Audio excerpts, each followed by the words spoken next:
আপনাদের যাদের পরিবারে PWH এবং SPWH এবং AAY রেশন কার্ড রয়েছে, আপনাদের বাড়িতে আশাকর্মী এসে এই রকম একটা ফর্ম দিয়ে যাচ্ছে আয়ুষ্মান ভারত কার্ডের জন্য। এই ফর্মটা ফিল আপ করে আপনাকে আশাকর্মীকে জমা করতে হবে। ওই ফর্মটা কিভাবে সঠিকভাবে ফিল আপ করতে হবে, ফর্মের সঙ্গে কী কী ডকুমেন্টস লাগবে এবং ফর্মটা কোথায় জমা করতে হবে, আজকের এই ভিডিওটির মাধ্যমে স্টেপ বাই স্টেপ বলছি। তার জন্য অবশ্যই আপনারা ভিডিওটি না টেনে শেষ পর্যন্ত দেখে নিন। এবার অনস্ক্রিন দেখতে পাচ্ছেন আমি কিন্তু আয়ুষ্মান ভারত কার্ডের যে আবেদনপত্রটা বাড়ি বাড়ি দিয়ে গেছে আশাকর্মীরা, ওই ফর্মটাও ওপেন করে রেখেছি। আপনাদের কিন্তু এইরকম একটা ফর্ম দিয়ে যাবে, যেখানে কিন্তু অনেক কিছু ইনফরমেশান আগে থেকে প্রিন্ট করা থাকবে। যেমন আপনার নামটা আগে থেকে প্রিন্ট করা থাকবে, আপনার রেশন কার্ডের নাম্বার এবং অন্যান্য তথ্যগুলো যেমন আধার কার্ডের নাম্বারটাও কিন্তু প্রিন্ট করা থাকবে। তো যে সমস্ত ঘরগুলো শুধুমাত্র ফাঁকা থাকবে ওইগুলো আপনাদের ফিল আপ করতে হবে। আপনাদের স্টেপ বাই স্টেপ বলে দিচ্ছি।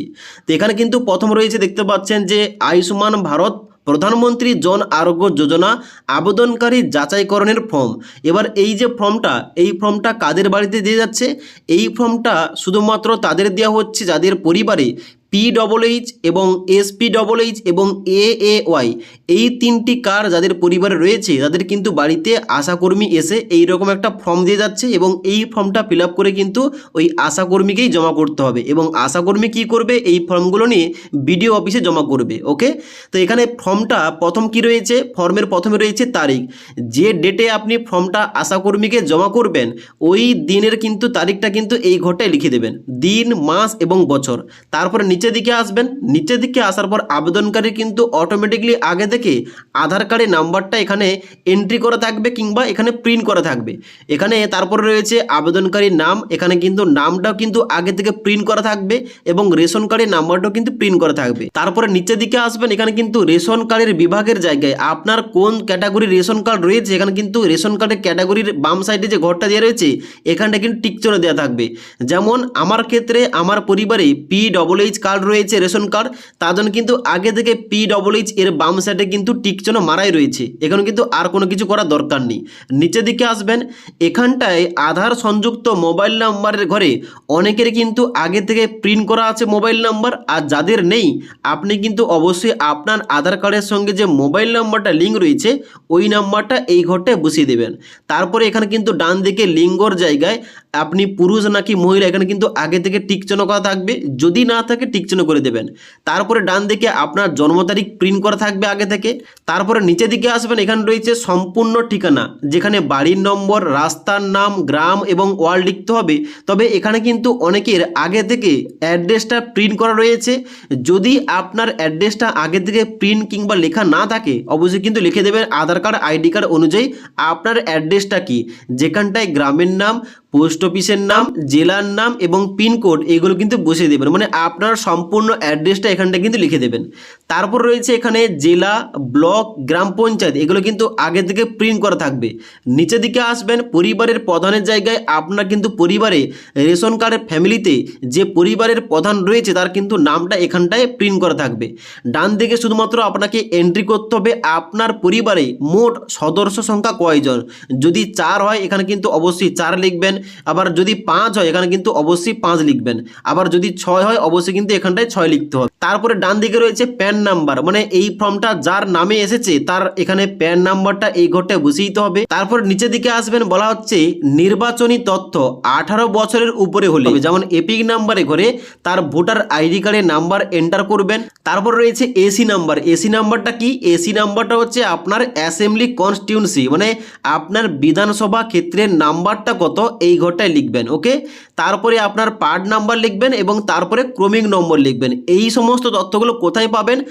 আপনাকে ভোটের সময় BLO যে একটা কাগজ দিয়ে গিয়েছিল ওই কাগজে যাবতীয় ইনফরমেশান দেওয়া রয়েছে। তো ওখান থেকে কিন্তু আপনি সমস্ত কিছু ডাটাগুলো এখানে লিখবেন, যেমন পার্ট নম্বর, এসি নম্বর এবং ক্রমিক সংখ্যা নম্বর। ওকে, তারপর নিচের দিকে আসবেন, এখানে বলা হচ্ছে স্বাস্থ্যসাথী বিবরণ, যেখানটায় আপনার বাড়ির যে স্বাস্থ্যসাথী কার্ডটা রয়েছে ওই কার্ডের নাম্বারটা এখানটায় লিখে দেবেন। ওকে, এবার এখানে কিন্তু নিচে এই যে রিসিপ্টের নিচে এখানে কিন্তু আর কোনো কিছু করার দরকার নেই, এটা কিন্তু আশাকর্মী ফিল আপ করবে। ওকে, দ্বিতীয় নম্বর যে পেজটা রয়েছে এই পেজটায় কি করতে হবে, এখানে কিন্তু যোগ্যতার মাপকাঠির এখানে কিন্তু শর্তগুলো দেওয়া রয়েছে। যেমন প্রথম বলা হচ্ছে আপনার পরিবারে বার্ষিক আয় কি 8 লক্ষ টাকার বেশি, যদি হ্যাঁ হয় তাহলে হ্যাঁ করবেন, আর যদি না হয় এখানে কিন্তু না অপশানে কিন্তু এখানটায় টিক চিহ্ন করবেন। ওকে, তারপরে বলা হচ্ছে পরিবারের কোনো সদস্য আয়কর প্রদান করেন, মানে পরিবারের যদি কেউ ইনকাম ট্যাক্স দিয়ে থাকেন অবশ্যই হ্যাঁ করবেন, আর না হলে না অপশানটা এখানে টিক চিহ্ন করবেন। তারপরে যদি আপনার পরিবারের কোনো সদস্যের নাম এসআইআর WBLA লিস্টে পাওয়া গেছে এস করবেন, আর না হলে সবাই নো অপশানটাই এখানে টিক চিহ্ন করবেন। তারপরে বলা হচ্ছে যাদের নামটা এসআইআর 2026-এর ভোটার লিস্টে ছিল না, তারা যদি ট্রাইব্যুনালের জন্য আবেদন করেছে, তারা পেন্ডিং রয়েছে, তারা কিন্তু এখানে এস করবে, আর না হলে সবাই নো অপশানটায় টিক চিহ্ন করবে। তারপরে বলা হচ্ছে যদি আপনি CAA এর জন্য আবেদন করে থাকেন এখানে এস করবেন, না হলে নো অপশানটায় টিক চিহ্ন করবেন। তারপরে বলা হচ্ছে অন্নপূর্ণা যোজনার উপভোক্তা তালিকা থেকে নাম বাদ দেওয়া হয়েছে, এখানটায় কিন্তু নো অপশানে টিক চিহ্ন করবেন। তারপরে বলা হচ্ছে ব্যক্তি জীবিত নন অথবা স্থায়ীভাবে স্থানান্তরিত হয়েছেন, এই রকম কেউ থেকে থাকলে এস করবেন, আর না হলে অবশ্যই নো অপশানটায় টিক চিহ্ন করবেন। তো এখানে কিন্তু এইভাবে দেওয়ার পর নিচের দিকে আসবেন, নিচের দিকে আসার পর আবেদনকারীর সম্মতির জায়গায় এখানটায় টিক চিহ্ন করবেন, এবং ডান দিকে আবেদনকারী স্বাক্ষর, মানে যার নামে এই ফর্মটা সে কিন্তু এখানটায় স্বাক্ষর করবে। ওকে, এবার নিচে কিন্তু এখানে কোনো কিছু দেওয়ার দরকার নেই, এটা কিন্তু আশাকর্মী করবে। এই যে 2 পাতার ফর্মটা এইভাবে ফিল আপ করে আপনাকে আশাকর্মীকে জমা করতে হবে যাবতীয় ডকুমেন্টস অ্যাটাচ করে। কি কি ডকুমেন্টস লাগবে, যার নামে ফর্ম তার কিন্তু Aadhaar card, voter ID card, ration card এবং প্যান কার্ড, এবং অবশ্যই পরিবারের যে স্বাস্থ্যসাথী কার্ড রয়েছে ওই কার্ডটাও লাগবে। প্রত্যেকটা ডকুমেন্টসে জেরক্স করবেন, এবং যার নামে যে ডকুমেন্টস সে কিন্তু ওই ডকুমেন্টসের নিচে স্বাক্ষর করবে। এবং পরিবারের যতজনের আপনার রেশন কার্ডের ফ্যামিলি মেম্বারের মধ্যে রয়েছে প্রত্যেকের নামে কিন্তু ফর্ম আসবে, মানে আপনার 4 জন ফ্যামিলি মেম্বার, 4 জনের নামে কিন্তু এইরকম আলাদা আলাদা ফর্ম আসবে, আপনাকে ফিল আপ করে ডকুমেন্টস অ্যাটাচ করে জমা করতে হবে। ডকুমেন্ট জমা করার পর এখানে তথ্য যাচাই করার পর আপনার নামে কিন্তু অবশ্যই ওই আয়ুষ্মান ভারত কার্ডটা ইস্যু করা হবে, এবং আপনার বাড়িতে ওই আয়ুষ্মান ভারত কার্ডটা আসবে। এবং অবশ্যই যে কার্ডের মাধ্যমে আপনি ফ্রিতে 5 লাখ টাকা পর্যন্ত কিন্তু ফ্রিতে চিকিৎসা করাতে পারবেন। আশা করি এইটুদের বুঝতে পারলাম এই ফর্মটা কীভাবে ফিল আপ করতে হবে, কোন কোন ডকুমেন্টস লাগবে এবং কোথায় জমা করতে হবে। যদি আজকের এই ভিডিওটির আপডেট ভালো লেগে থাকে একটি লাইক করবেন, এবং বন্ধুদের অবশ্যই ভিডিওটি শেয়ার করে দেবেন।